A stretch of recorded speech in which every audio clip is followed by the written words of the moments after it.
Us, Becoming More, Michelle Obama tells her story, from childhood through her 8 years of being the first African American First Lady in United States history. She gives an insightful look into her family and achievements. She does so by utilizing vivid examples and vignettes that paint her experiences with ease for the reader. She handles hard topics with grace and care. Throughout her life, Michelle had to learn to balance the difficulties of her husband's political career, her own career, and keeping her family running smoothly so that her daughters could grow up happily and healthily. In the book, she details her academic, professional, and White House successes as well as her personal ones. Of all her achievements, she is most proud of being a mother and has 2 daughters who fill her with pride. She tried her hardest to give them a normal life despite the undoubtedly unusual circumstances. In Becoming, Michelle Obama shows her distinct personality apart from her husband's, while also highlighting the ups and downs of their relationship and the hardships they went through to build their family. This audiobook encapsulates the key takeaways found in the original book. We've also provided an in-depth analysis, as well as removing any fluff to save you hours of your time. If you've read the original, then this audio summary will help you solidify the most important lessons. Becoming by Michelle Obama. Preface. In her life, Michelle Obama has had many roles and jobs: lawyer, little sister, daughter, director, advocate, wife, mother, and first lady. She has been all those things and many more, and through each of these experiences she has faced setbacks and victories. She has been called names and has been dissected by the public, yet she remains graceful and grounded through it all. After the fast-paced life in the White House, Obama finds herself in a new home, all alone as her family members are away fulfilling desires and responsibilities of their own, and the tranquil solitude grounds Michelle. Obama realizes that she has both returned to a more normal life and has entered a new chapter of her life. Her children are older now, starting lives of their own, and accordingly, she begins to reflect upon her life, telling the reader about her past and her present. In this process, she shows how she became herself and how she is still becoming, growing into her new circumstances and taking opportunities as they present themselves. Becoming Me. Chapter 1. In the South Shore area of Chicago, Michelle Obama lived with her family. The house she lived in had 2 apartments. She lived with her parents in one, while her great-aunt and great-uncle, Robbie and Terry, lived in the other. Because Robbie was a piano teacher and choir director, the sounding students and singers wafted through the bungalow, and Michelle says, the sound of people trying became the soundtrack to our lives.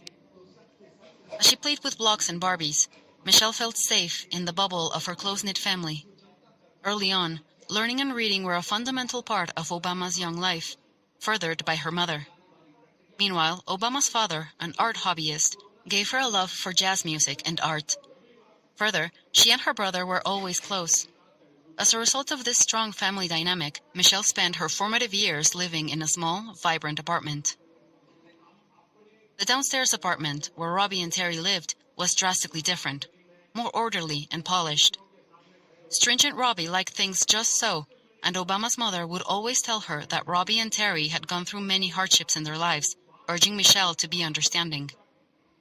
At 4, Michelle entered the orderly downstairs to begin her piano lessons, already wanting to prove herself. She threw herself into practicing the piano with determination and enthusiasm, though the lessons did become fraught as tensions flared between Michelle and Robbie based on how the lessons should progress, showing Michelle's independent spirit. Music was an important connection in Michelle's family, and her grandfather, Southside, was a carpenter and a conspiracy theorist with a passion for music. He spread the music throughout his family, letting Michelle listen to his albums without limits. He even bought Obama her first album, One by Stevie Wonder. On one occasion, Michelle's family packed into a car for a piano recital, and her father drove down the road feeling liberation as he glided along the highway, despite his multiple sclerosis, making the car a source of fun and bonding for the family. As she sat at the piano in the recital hall, away from her safe bubble, Obama first noticed that other people were looking at her, and she froze up. Robbie came to the rescue, putting Michelle's finger on metal C, showing her where to start, and then leaving her to play. Chapter 2.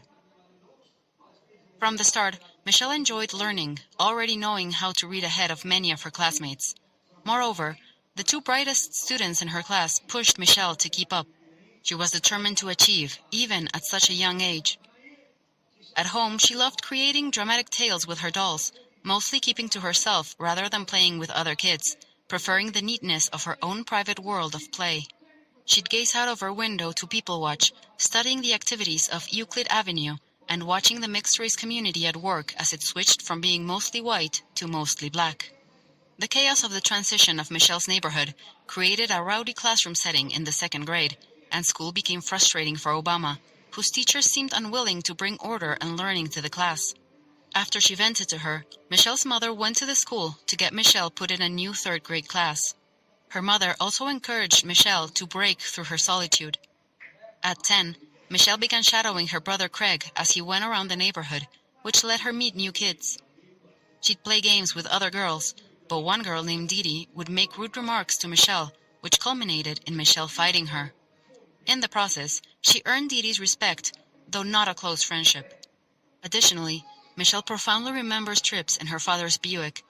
The family would go for drives merely for fun, and this reflects the open relationship Obama had with her parents.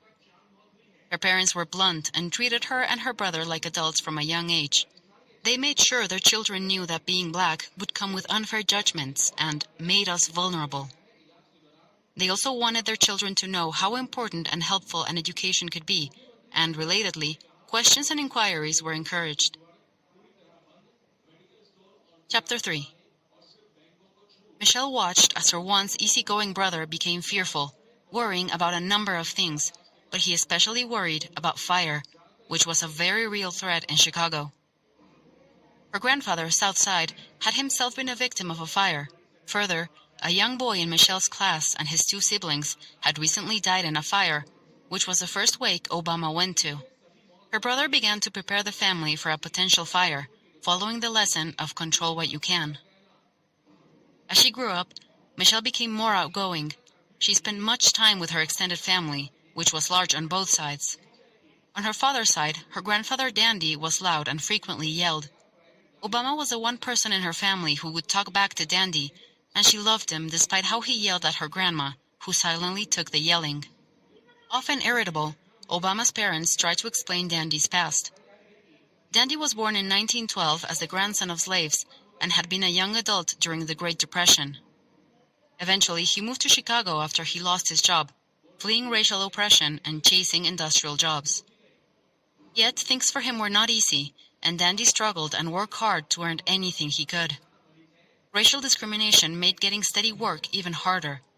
Eventually, he found a career as a postal worker, giving up dreams he had of college, making him bitter despite the intelligent, accomplished children he raised. With age, Michelle began asking questions that were very complicated to answer. One day, a cousin asked Michelle why she talked like she was white, and it made her feel different than her peers. This question is one that would linger, even as she got older, and would even play out as her future husband ran for president. Further, it showed her that she still had work to do to find her voice, and combine where she came from with who she wanted to be. Chapter 4. During the hour lunch break at her school, Obama would often go home with some other girls and eat sandwiches while watching All My Children. She discovered it was helpful to have a close circle of girls who could give her female wisdom. Together, they created opinions and gossiped, while Michelle's mom watched them and listened to the young girls while she did chores. In such a small house, Michelle was used to being an open book and having little privacy.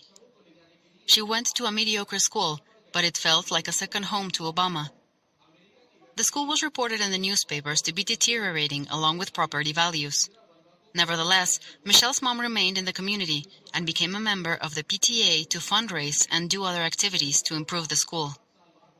In one school improvement, Michelle was put in a gifted program with students of all ages who were given unique opportunities separate from the rest of the school.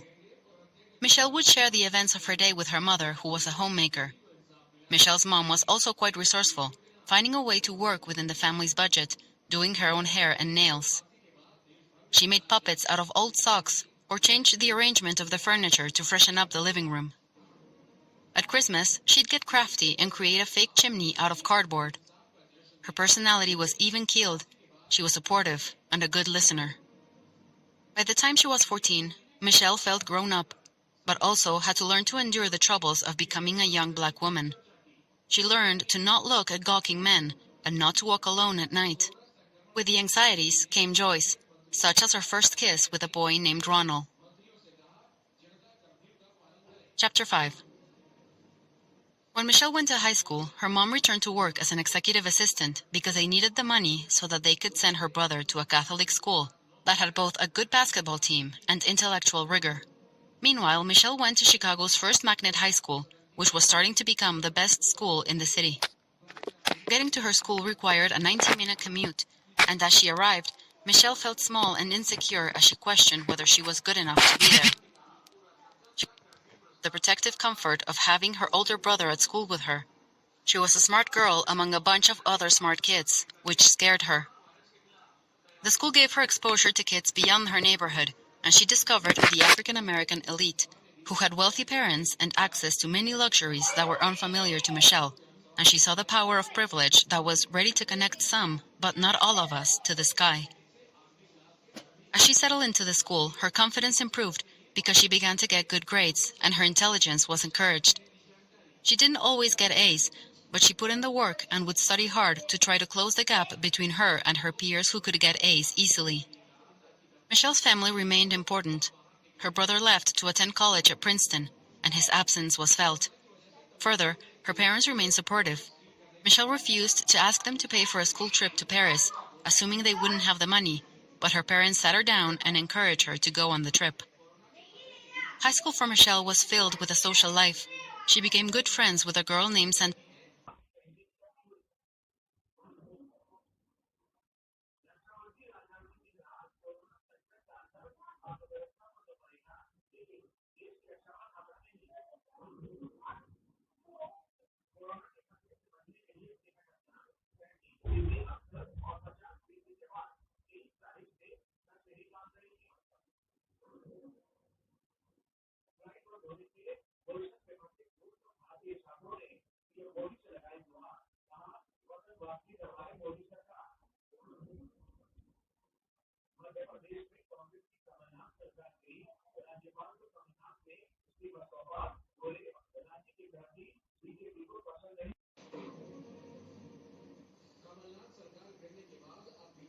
Santita, the daughter of Reverend Jesse Jackson, who was smart and would become a backup singer for Roberta Flack.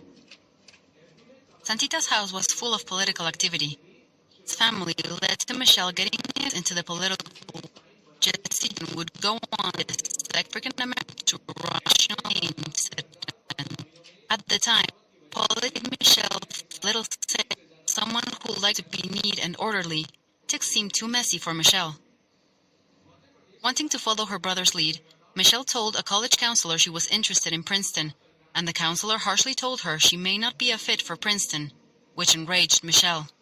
Luckily, Michelle didn't let the counselor's doubt deter her, and she was eventually admitted into Princeton. Chapter 6. In 1981, Michelle's dad drove her to Princeton, her soon-to-be ex-boyfriend in tow. She was beginning a selective 3-week orientation to help her settle into college. After working on an assembly line to earn extra money, Michelle was looking forward to leaving Chicago and starting college. Michelle said goodbye to her life on Euclid Avenue and began her new life as a college student. College life was an adjustment. Princeton had a predominantly white and male campus. For the first time in her schooling, Michelle felt that she stood out because of her skin color, but she learned to adjust to her strange new surroundings. People were trusting at Princeton in a way she had never experienced, and there were lots of options available to accommodate different students, such as the dining hall choices. There were also new words to learn, like growing crew, or what extra long sheets were. Still, it helped to have her brother at the school, who was a caretaker at the Third World Center, TWC, which would become Michelle's home base. The TWC helped her find a close group of friends. At Princeton, Michelle got a work-study placement assisting the director of TWC. Her boss, Cherny Braswell, was an important mentor for Obama, who fought to enact opportunities for minorities on campus. Journey pushed Michelle to experience things and even took her to see New York, Journey's home city. Despite being initially inundated by the busyness of the city, Michelle came to associate New Yorkers with an instinctive and immediate pushback against thinking small. Crucially, her time at Princeton helped her learn how to write, think critically, and find her way out of difficult situations. She also felt the shadow of affirmative action, which forced her to address her own self-doubt and learn how to be confident, despite sometimes being the only Black student in a lecture hall. At Journey's suggestion, Michelle also ran a program looking after kids of Princeton's faculty. Working with the kids was tiring, but enjoyable. Meanwhile, her father's health was declining, but he kept his head high and insisted that he was doing fine on the phone with Michelle. Chapter 7. High school friends and Michelle's home life began to fade as she became entrenched in completing her major in sociology. She didn't deny her origins, though, and would proudly admit that she was from the south side of Chicago. As a sophomore, Obama had a boyfriend named Kevin, who was a football player and 2 years ahead of Michelle. One evening, he drove Michelle to a field, and they ran through it, which was spontaneous and silly to Michelle. Further, Kevin decided that he wanted to be a mascot, but he would eventually become a doctor, and Michelle judged him for his willingness to defy the expectations created for him. She was more of a box checker, who was considering law school and wanted to keep a safe path. She climbed a ladder which was sturdy and practical and aimed straight up. Spontaneity didn't match her model of succeeding. Her academic life was bittersweet as she wrapped up college and entered law school. She too often made decisions based on wanting approval from other people. She liked the praise she got for getting into Harvard for law school, but was not being true to her own interests. She performed well at Harvard to prove to herself that she was good enough, despite it not being her passion. Good things did come from this decision, though. Her path led to going back to Chicago to work on a law firm, Sidley and Austin, where she began to make a good living and met a new Black associate from Harvard, Barack Obama. Chapter 8. When Michelle first met Barack, he was late, and tardiness was not something Michelle appreciated. Barack's reputation preceded him. He was, at the time, only a first-year law student who had impressed his professors at Harvard, though Michelle didn't believe the hype right away. After Barack finally arrived, Michelle led him through her office, showing him the ropes, and he listened intently. At the time, Barack was 28 years old, having worked for a while before starting law school. The same day, she and Barack went to lunch together, and she learned more about his colorful background. He was different than she expected, and as she got to know him, Michelle learned to admire Barack and his earnestness. As they worked at the same firm, Barack and Michelle were drawn together, and she watched him turn out remarkable work, impressing the higher-ups. They became friends and began to build a relationship. Barack was a bit introverted, which she realized when she took him out to happy hour one evening. She said that he had a larger sense of obligation, making him serious despite lighthearted moments. Her relationship with Barack began to shift as she started to wonder what he was doing when they weren't together. Increasingly, she wanted to be around him, and she felt his absence when she wasn't. Eventually, Barack asked her out on a date. One night, they snuck out from a musical and got a drink. Their flirting increased, and as she watched him play basketball, Michelle became transfixed. Over ice cream, finally, Michelle let go of her inhibitions as Barack asked, "Can I kiss you?" And everything felt clear. Becoming Us. Chapter 9. After the first kiss, Michelle had an intense need to get to know Barack better. He was going back to Harvard soon, so she wanted to learn as much about him as quickly as possible. Michelle loved spending nights at Barack's threadbare apartment, covered mostly with books and newspapers, which showed his wide range of knowledge. He made her feel confident. The apartment was stuffy, so they slept with the windows open, which made for a noisy experience. Nevertheless, Barack seemed comfortable with the chaos. She learned about Barack's early years, with his free-spirited mother, alcoholic dad, and doting grandparents. She discovered that while Barack's life had been less stable than hers, he learned self-reliance from his childhood experiences. On one occasion, Barack took Michelle to a small church in Chicago, where he talked to a group and had them tell him about their worries and experiences. He told them that while there weren't many of them there, they could establish political power. Many of the people at the meeting were skeptical, but that didn't deter Barack. He understood why the parishioners were skeptical, and he used his knowledge to persuade them in his direction. It came time for Barack to go back to law school, and he told Michelle he loved her, but they still needed to address the distance that would be between them. They did their best to talk on the phone. She became part of her law firm's recruiting team for associates, which gave her a reason to go to Cambridge and see Barack. That Christmas, she went home with him to Honolulu, where she met his family and escaped the harsh Chicago winter. Michelle saw a more easygoing side of Barack. She could see details of his character more clearly. Michelle kept in touch with some of her friends from high school and college, including the free-spirited Suzanne. Accordingly, her ideal that any problem could be solved was shaken when Suzanne was diagnosed with an aggressive cancer and died at 26. Chapter 10. During the next summer, Barack lived in Michelle's apartment on Euclid Avenue. He got to know her family more, but as the president of the Harvard Law Review, Barack had to go back to Cambridge quickly. He was the first African American to be selected for this position. However, instead of applying for a prestigious job after school, Barack wanted to stay in Chicago and work on civil law. Barack had a high sense of purpose that was sometimes difficult for Michelle, because it was an unwitting challenge to her own sense of purpose, which led to her beginning to write her thoughts in a journal. She began to question what she wanted from her life. She realized two things. She hated being a lawyer, and she loved a man who had an immense ambition that could swallow mine. Michelle knew she needed a change of career, which was difficult because she'd never contemplated what she truly wanted to do. With so much weighing on her mind, Michelle finally confessed her discontent to her mom, who told her to make money first and worry about your happiness later. Accordingly, she spent the next 6 months without much change to her life. With Barack in his final semester of law school, he and Michelle discussed marriage and realized that they had different views on marriage. Barack didn't feel a need to hurry to get married, while Michelle was more prone to wanting the stability of marriage. Meanwhile, Fraser, Michelle's father, began to have more symptoms from his multiple sclerosis, but he insisted that he was fine and kept his humor intact. Fraser refused to rest, and the family pleaded for him to see a doctor, but he was too headstrong.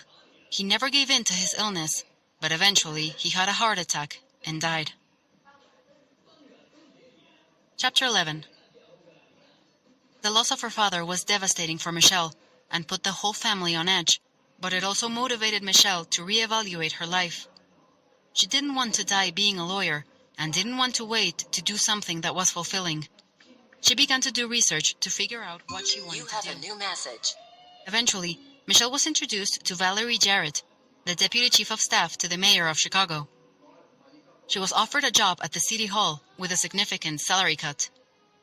Before she gave her answer about whether she would take the job, she asked, "Could I please also introduce you to my fiancé?" She would go on to take the job because she liked Valerie and wanted to learn more about her and her work.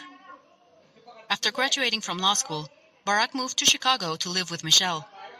He'd already sold an idea for a nonfiction book, and he had a plethora of job offers. He reassured Michelle and told her that she should take the risk on what would make her happy. On the same day that he took his bar exam, Barack and Michelle went to a restaurant and began to discuss marriage. Then, he asked her to marry him. Barack and Michelle traveled and visited Nairobi, where she met his older half-sister and grandmother. This trip shows how Michelle, through her engagement, job, and trip to Africa, had been flung out of my world, and for the moment, it was all good. Chapter 12. In October 1992, after a 14-month engagement, Michelle and Barack got married in a big wedding with much of their family and many friends in attendance. Their families finally met for the first time, and their wedding song was "You and I, We Can Conquer the World" by Stevie Wonder. Barack began to work on Project Vote, which kept him busy and showed how much he believed in the power of elections. At the same time, Michelle was acting as a liaison between city departments. The job led to her doing a variety of tasks, and seeing Chicago in a new way. Women like Valerie were role models for Michelle, and she saw how they prioritized their children over the job and didn't apologize for it. There was good and bad news after Michelle and Barack came back from their honeymoon. The good news was that Project Vote registered 110,000 new voters in Chicago. Bill Clinton won the election in Illinois over George Bush. The African-American vote proved to be powerful, and the first African-American woman was elected to the United States Senate, Carol Moseley Braun. The bad news was that Barack had not completed his book deal fulfillments and had to pay back a $40,000 advance, though Barack never showed that he was worried. To deal with this problem, Barack locked himself away in a little cabin to get the book done, leaving Michelle at home. For 5 weeks, Michelle and Barack were separated, and Michelle tried to keep herself occupied during this time with work and friends, despite missing her husband. After their time apart, Barack paid his debt by reselling the book, and the couple were back to having their life together. Michelle switched jobs again to work for a nonprofit. It felt good to have Barack home because we were an us now, and we were happy, and happy seemed like a starting place for everything. Chapter 13. Michelle began working for an organization called Public Allies, which recruited, mentored, and trained capable young people, then put them into apprenticeship programs with different organizations. One goal was to funnel students from Ivy League schools into public service, especially into urban communities, though a college degree wasn't required for participants. They just needed to show promise in leadership so that promise could be developed. While a noble cause, nonprofit doesn't pay well, so Michelle had to negotiate her salary so that she could still pay her student debt payments. She accepted the job and began to reach out to as many people as possible to try to secure more funding for the organization or to find people who would host allies in their departments. Michelle was most enthralled by searching for allies and visiting prospective candidates, which led to finding 27 young people for the program the first year she was there. 25 years later, Public Allies is still thriving and has grown. Barack started teaching at the University of Chicago and kept working at a law firm while still committing some time to being an organizer. His book, Dreams from My Father, was published in 1995 and didn't sell much, but was well reviewed. Barack was asked if he would run for an open state Senate seat, and he asked what Michelle thought. She wasn't enthused by the idea, worrying that he'd get eaten alive. Nevertheless, she didn't want to stop him if it was what he wanted, and he thought it would make a difference, so she supported his candidacy. In 1996, Barack was elected to the Senate. This campaign didn't go away of its own. Barack had to drive 4 hours for his work in the state and balance Senate duty teaching at the University of Chicago. Each Friday, Barack and Michelle had a date night, and she remembers these special times fondly. Michelle also took a new job to become an associate dean at the University of Chicago, in a position meant to help integrate the school better with the city and the people who lived in it. The job offered Michelle the stability she craved and better pay. Michelle also wanted to grow her family. She and Barack tried and struggled to get pregnant. Additionally, a miscarriage left her disheartened. She calls miscarriages lonely, painful, and demoralizing almost on a cellular level. After much struggle, she and her husband turned to fertility treatments. To her joy, she became pregnant. The pregnancy and her workload exhausted Michelle, but she was overjoyed by the process. On July 4, 1998, she gave birth to her first daughter, Malia Ann Obama. Chapter 14. Michelle says that motherhood became my motivator, and she put her role as a mother first, enjoying all the tiring but rewarding moments of being a parent. She returned to work part-time and selected a babysitter named Glow, though balancing motherhood and work wasn't easy. Unfortunately, Michelle was now faced with being paid less and fitting all her old tasks into less time. She felt when her home life interfered with her work life and vice versa. At the same time, Barack was re-elected for a 4-year term and decided to run for the U.S. Congress, which led to him spending less time at home. Further, the Illinois Senate kept Barack busy, interfering with a family trip to Hawaii. He had to delay the trip and planned to leave early for a vote. Malia got sick, and Barack stayed behind, proving to Michelle that he would family first. After the trip, media began to scrutinize Barack and his whole family. He was criticized for missing the vote because of his daughter's sickness, and said to be not a real black man. Despite the scrutiny, Barack continued to campaign, but he lost the election. In 2001, Natasha Marian Obama was born, the couple's second daughter. As she looked at her new child, Michelle knew she would have to prepare her daughters to be ready for whatever obstacles and triumphs they would face in the future. Yet again, Michelle also had a job shift and took on an executive director job at a university hospital. Meanwhile, Barack remained interested in holding a national office and set his sights on a seat in the U.S. Senate. Michelle was left exhausted from her husband's political ambitions because of all the tasks she had to take on. There didn't seem to be enough time, and this strained Michelle and Barack's relationship, which resulted in them entering couples counseling, despite Barack's reluctance. The counseling helped the couple and brought them closer as they both addressed their own negative contributions to the relationship. Michelle made adjustments in her personal life that benefited her marriage. For example, she made time to work out with a friend, which made her calmer. Further, she added new boundaries in her life that helped maintain order. Chapter 15. At work, Michelle led an initiative to create community outreach in the hospital and bridge the gap between the hospital community and less affluent surrounding areas. Moreover, Michelle had to address the unwieldy number of patients who came to the emergency room, not knowing how else to get affordable treatment. She remedied this by having patient advocates available to help direct people to appropriate resources. Despite her passion for her work, she did not want to let it overtake her life for the sake of her daughters. She and her husband continued to be opposites in many ways. She liked order, and he thrived, even in the chaos. Accordingly, Michelle tried to create a sense of normalcy in the family. When Barack was home, he was attentive, which helped the family stay together as he continued being away from home often and started his 2004 U.S. Senate campaign. Michelle made a stipulation going into this campaign. If Barack lost, she wanted him to stay away from politics. It seemed unlikely that a political nobody like Barack would have a chance, but with his dazzling oration, he wowed pundits and was viewed as a new political superstar. Michelle would lightly say, "Must have been a good speech," as Barack's popularity grew and he was recognized for his efforts. In 2004, Barack became the new U.S. Senator from Illinois, and Michelle had to hold on to whatever pieces of her routine she could to survive.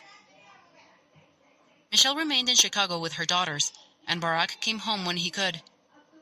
She was warned that the distance could be bad for her marriage, but Michelle didn't want to drop her whole life for her husband's. Michelle was promoted to a vice president role at the hospital, a job that was important to her. Concurrently, posters and pundits were already inquiring about a 2008 presidential run for Barack, and her husband's sudden political attention was overwhelming for Michelle. Michelle would have wanted him to wait several years for a presidential run, but she gave him her support because he had a vision, one that she knew could better the country, though she was also skeptical that Barack, a black man, could ever win. Chapter 16. As Barack began his presidential run, the Obama family's life became more hectic. He announced his candidacy outside one February day in Springfield, Illinois. The weather was brisk. Malia and Sasha dressed warmly in new coats and hats Michelle found at the last minute. At that moment, Michelle realized that there was no stopping all that was to come.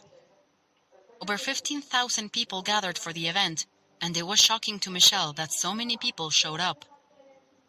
During the election, Barack was the underdog, coming behind Hillary Clinton in the polls, which meant they had to campaign hard, especially in places like Iowa with early primary races, to gain support for Barack. During the campaign, Michelle had chances to tell her own story and introduce herself to the public, and she was blunt about her doubts regarding politics. After a trip to the doctor with her daughter, Michelle hired a personal chef so that the family could eat more healthily, which culminated in Michelle deciding that as First Lady, she would advocate for healthy eating and physical fitness for children. Michelle also had an even harder time balancing the campaign, work, and her personal life and each day was another race to be run. It was hard to be known as Barack's wife, rather than merely herself. Further, the media ran stories that spread lies and warped truths, and Michelle worried for her husband's safety. Though it all proved to be worth it when Barack won the Iowa primary, reassuring Michelle's faith that change was really possible. Chapter 17. The scrutiny of the campaign was like having your soul x-rayed every day. After Clinton accepted defeat, Barack pivoted to winning the general election, and now both Michelle and her daughters needed Secret Service protection. The family's privacy was decreasing, and their daily schedules were carefully planned by other people. As a result, Michelle had to learn to let this craziness become her new normal. However, she was still heavily concerned about how the campaign would impact her daughters, especially as the whole family was becoming of more interest to the public. Michelle was suddenly having to talk to crowds of thousands, and she tried to speak candidly, which backfired in some instances. On one occasion, the media reduced the clip to about 10 seconds, stripping the context. It was broken down to, "For the first time in my adult lifetime, I'm really proud of my country." This quote was then cycled through the press and used to criticize Michelle and highlighted to her how easily the press could warp her words. The incident shook her confidence a little, and it made Michelle more careful with how she worded ideas in the future. The media continued to portray Michelle as disgruntled and vaguely hostile. Racism and misogyny both fueled the media, causing Michelle to often be unfairly judged. With all the criticism and campaigning, Michelle felt emotionally drained. Barack was understanding about her troubles, telling Michelle that she could step back from campaigning and speaking to crowds if she wanted. However, instead of backing off, Michelle decided that what she needed was more resources. Accordingly, she was given an expanded team and a campaign plane. These measures allowed her to campaign more efficiently during the last stretch of the campaign. Chapter 18. On November 4, 2008, Michelle cast her vote for her husband, arriving to the polling place with Barack, Malia, and Sasha. That morning, Barack went to play basketball with Michelle's brother, as nervousness filled everyone on Barack's campaign team. The Obamas were preparing for the potential loss, despite polls suggesting that Barack would win the election. Yet, despite any doubts, Michelle was confident her husband had the skills to be a great president and believed he could deal with the burgeoning economic crisis. Nervous energy was in the air as they waited for the results. The family watched as the votes came in. By 10 in the evening, it was projected that Barack Obama would be the next president. This news was hard for Michelle to process at first, but the family now had a new reality that they would learn to embrace. Becoming more. Chapter 19. There was no instruction manual on how to be a First Lady, and the position isn't even an official job. It is done differently by each woman who fulfills the role. Being the first African-American First Lady added extra challenges to Michelle's load, including racial stereotypes being applied to her. Michelle embraced the role of First Lady, even if she had anxieties about it, which reignited the questions of whether she was good enough. Before the inauguration, there was much to be done, such as enrolling the Obama children in school, hiring staff, and other arrangements to get her family settled in Washington, D.C. Concurrently, her husband began contemplating how to get the country out of an economic crisis. Before the inauguration, Michelle and Barack visited the White House as guests of the Bush family. Laura Bush showed Michelle around, giving her insight into past First Ladies. She also asked Michelle how she was doing, being one of the few people who knew what the transition to the White House felt like. The other living former First Ladies also called Michelle to give her insight and advice. Michelle scouted the rooms of the White House to see which ones her daughters would be most comfortable in. She also had to find them a school, which they started attending after winter break. Malia and Sasha also were learning what it was like to be watched by the public. During the inauguration, they stood prim and proper, but back in the limo, they acted like kids, playing and joking around. Inauguration Day took place on a chilly day, and it was a momentous occasion. It was vibrant, and the day was a celebration of civil rights and a source of pride for African Americans. People crowded everywhere in the National Mall to catch sight of the historic occasion. After the ceremony, Barack and Michelle did rounds at 10 inaugural balls, ending the night with a private party. All the events of the day and thoughts of all the things she'd have to do the upcoming morning exhausted Michelle, and she snuck away from the festivities to head to bed. Chapter 20. The White House is described by Michelle as being an elaborate old fortress with lots of people around. There were people to aid the family in most things. For example, Barack had valets watching his closet and ensuring his shoes were shined, but even with staff to attend to all the family's needs, Michelle expected her daughters to make their own beds and attend to themselves as much as possible. She didn't want her daughters to feel as though they were in a stuffy environment and wanted them to feel free to play. Living at the White House also allowed Barack to show up to dinner on time. He still worked long hours, but at 6:30 he would be there for dinner. Michelle kept careful watch over her family, especially her children. She wanted to monitor them to ensure that everything was going well. Normal tasks were complicated by security procedures and having to route information through staff members before acting. Another task as First Lady was hosting social events, which were not always what Michelle would have wanted to spend her time doing. She wanted to maintain tradition, while also ushering in the future. She did this through actions such as adding more African American art or allowing the staff to be less rigid with certain regulations. Healthy eating for children was still an important mission for Michelle. She started by creating a garden to begin a conversation about nutrition and fitness. She was eventually given a plot of land for her garden, which school children helped her plant. Despite its vastness, the White House became a home to Michelle. She tried to treat the staff well and see the humanity of the people working there, which led her to growing closer to the staff. Michelle also got to meet many global leaders, such as Queen Elizabeth II and Angela Merkel in London. During this meeting, she mistakenly put a hand on the Queen's shoulder, not knowing that was deemed inappropriate.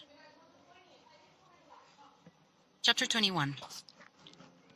4 months into the presidency, Michelle and Barack were, after meticulous Secret Service planning, able to go on a date in Manhattan, and they escaped from their hectic lives for a while. They talked about normal, non-political topics, like what their daughters were up to, or about their new dog, Bo. After dinner, they went to a play, and then flew back to Washington. Barack would be criticized for the date, but Michelle acknowledges that there would always be critics, no matter what they were doing. Even Michelle's wardrobe was prone to commentary, and she said that her clothes often seemed more important to people than her actions and words. Optics mattered in every part of the first family's lives. Barack's team wanted to make sure that because of hard financial times, nothing the family did looked too frivolous. Though Michelle argues that even in hard times, it's necessary to still laugh and find enjoyment, especially for the sake of the children. Additionally, it pleased Michelle to watch her garden grow, and by fall, it was time for the first harvest. With a $200 investment for seeds, the garden had grown 90 pounds of produce. The garden continued to grow over the years. The garden project resulted in letters being sent from around the country praising the project, and with the success, Michelle wanted to strive for bigger solutions to health issues like obesity and diabetes. In 2009, Michelle began meeting with experts to figure out how to target children's health habits. In 2010, she introduced her campaign, Just Move, which was meant to end the obesity epidemic. She also worked to change security protocols so her daughters' lives wouldn't suffer because of weighty Secret Service procedures. This allowed Malia and Sasha to leave the White House more freely, while still being protected. Chapter 22. Michelle begins this chapter with a dream of animals attacking her family on the south lawn of the White House after security failed to sedate the animals. The dream ended with her daughter being shot with a tranquilizer dart. She felt like her family was engaged in a giant trust fall. She relied on people to keep her family safe and to figure out how she would get from place to place, and this was hard on Michelle, who had been raised to be self-sufficient. Despite the ordered life in the White House, there were still so many things that couldn't be controlled, and some things that Michelle saw, tragedy and triumph, weren't things she could prepare herself for. Barack was attempting weighty tasks, such as hunting Osama bin Laden and dealing with other important national concerns, but he was also great at compartmentalizing and focusing on his family when they had time together, though he would work late into the night, dealing with the endless stacks of tasks he had to complete. Michelle's Let's Move campaign proved to be successful, adding 6,000 salad bars to schools and encouraging local chefs to come to schools to showcase healthy eating that was still satisfying. Even Walmart joined in on the campaign. She also helped to get a nutrition bill through Congress, and Barack signed it into law. She thought her campaign was a perfect companion to the Affordable Care Act that Barack was focused on. With Jill Biden, Michelle also wanted to focus on supporting veterans. Michelle reached out to CEOs to get them to commit to hiring more veterans. They also tried to train teachers to better understand how to support military children. Finally, they wanted to also address the stigma around mental issues in veterans. Motherhood, things like watching and engaging in her daughters' lives, was still her most important campaign. The family was vulnerable, but Michelle wanted to protect her children from the dangers while still allowing them to engage in activities they loved so they could develop into healthy, happy adults. She wanted to spread this same development to other children in the nation, particularly young girls, which led her to start a leadership program at the White House.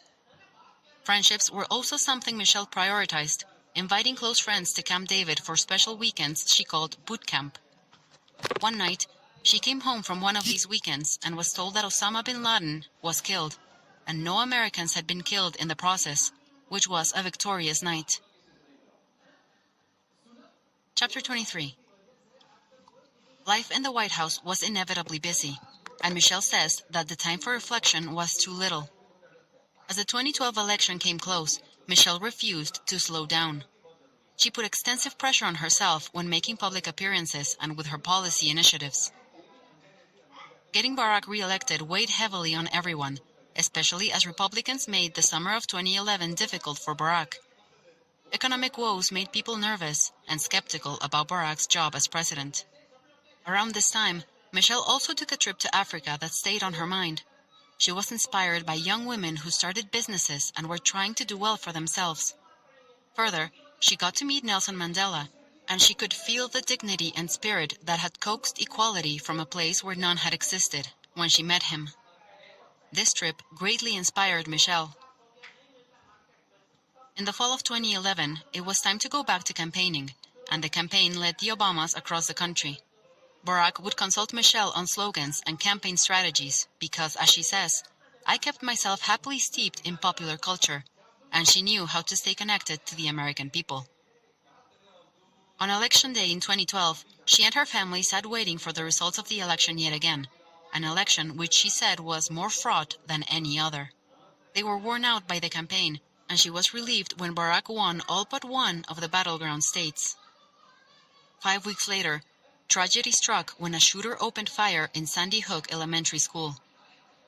Michelle was called to the Oval Office, the only time Barack had ever called her there in the middle of a workday, and because of the horrible news, he needed his wife's support, the images of the shooting shocking and devastating Barack. Many hardships and tragedies would later occur during Barack's second term, and Michelle not only wanted to console the hurt people, but she wanted to use her voice for good and establish relationships with people she met. She wanted to tell other people, you matter. Chapter 24. There are unique pressures from growing up in the White House. Malia and Sasha would sometimes be approached by grown men and women for selfies, and always had to have security staff with them when they went out. Additionally, they had to be careful with what they did because it could end up in the media. They changed from children to teenagers during their stay at the White House, but despite the challenges, they grew up to act like most teenagers would. As Barack's term wound down, Michelle began to reflect on everything the family had been through and all that had been accomplished over the 8 years.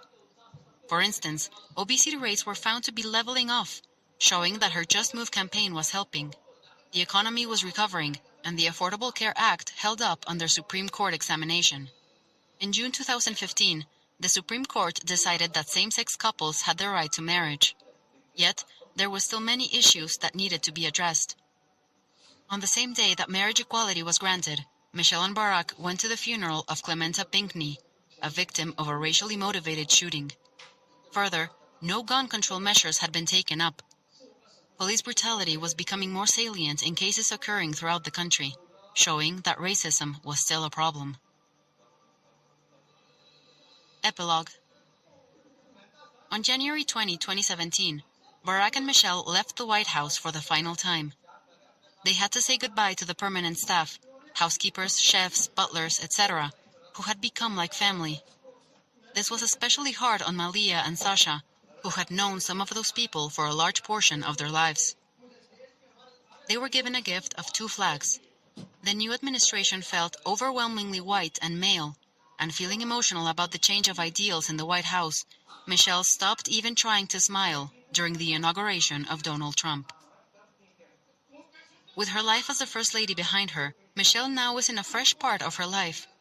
Her children are nearly grown, her husband has less burdens, and her own duties to the country and her family have changed.